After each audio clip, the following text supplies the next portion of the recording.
it's Macy back with Macy's Reading Corner. We are reading chapter 13 and 14 of I Survived the Eruption of Mount St. Helens, 1980, by Lauren Tarshish, illustrated by Scott Dawson. And they are in a pretty bad predicament right now. Chapter 13. 10 minutes later, Jess opened her eyes, but she couldn't see. She brushed the dirt from her eyes and blinked, but there was still only darkness. Was it night? Had she gone blind? Jess sat up, gasping at the searing pain that raked across her back. She'd been badly burned, she could tell. It took a moment for her mind to clear, and slowly she grasped the full horror of what was happening. St. Helens was erupting. The smoke had turned the day black. The pyroclastic surges had exploded over them. Somehow they were still alive in this hole in the ground. Eddie! Sorry, excuse me. She choked. Eddie. Voices rasped from somewhere else. I'm here, Eddie said. Sam said softly. Eddie's hurt. Jess inched over, groping in the darkness until her fingers brushed their faces. She felt tears. Jess fought back her own tears as she took a deep breath. She had tried to stand, but the fallen tree imprisoned them in the hole. It would be impossible to try and climb out in the dark. They'd have to wait until the sky lightened. But when would that be? The mountain roared. Every few minutes there was a new explosion that rattled Jess's bones. Jess couldn't control her fear. She finally started to cry, but luckily the mountain had drowned out the sound. Jess felt something falling on her head, warm flakes, ash, she realized. It began as a few sprinkles falling lightly in the hot snow. Then suddenly they were in an ash blizzard. The warm flakes swirled up Jess's nose and into her mouth. She covered her face, but it did no good. The flakes completely filled the air. Ash tasted disgusting, like dirt mixed with chalk. It clogged up her nose and blocked off her throat.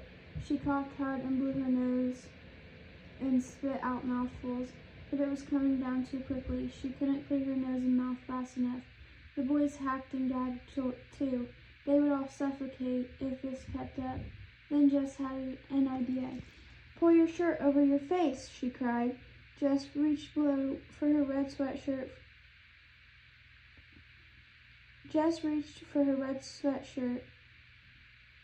Reached below her red sweatshirt for her t-shirt. She pulled it up over her face. It worked. The shirt became a mask that filtered out the ash. She could breathe again. They sat in the pit with their faces covered for a long time, waiting for the blizzard to stop. The mountain growled and boomed. Jess huddled close to the boys. She realized that there could only be one thing worse than being in the middle of this horror, being here alone without the twins. Chapter 14, 1 hour later. At last, the ash blizzard stopped. A thick coating of the warm flakes covered their heads and shoulders. Jess spit and coughed and wiped her eyes. The sky had lightened up.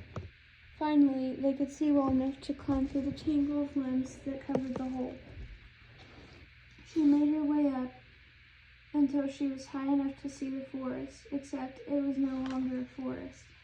It was a graveyard of fallen trees. Every single tree was down, thousands and thousands of trees. The force of the blast and the surge had ripped most of them right out of the ground. 200-foot trees knocked over like popsicle sticks.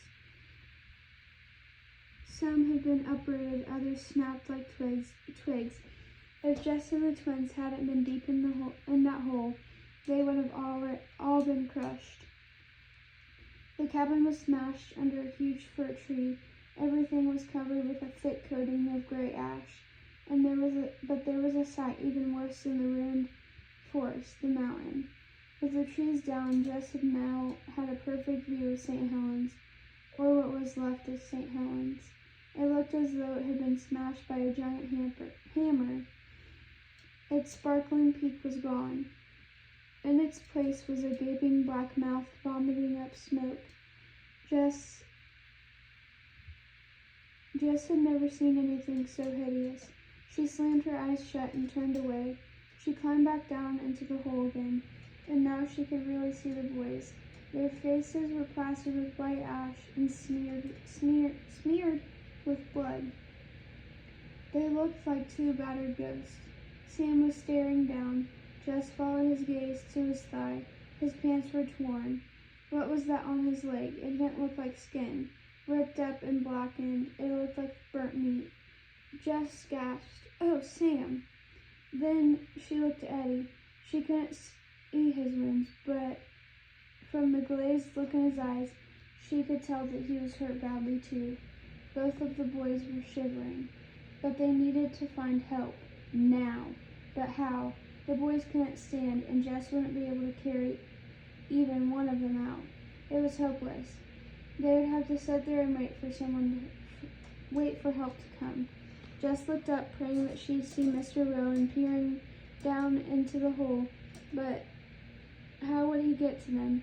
It would take hours, even days, for anyone to make it through the maze of fallen trees. Jess had to get help, but what if there was another eruption? What if another fiery hurricane swept over the forest? What if she got lost?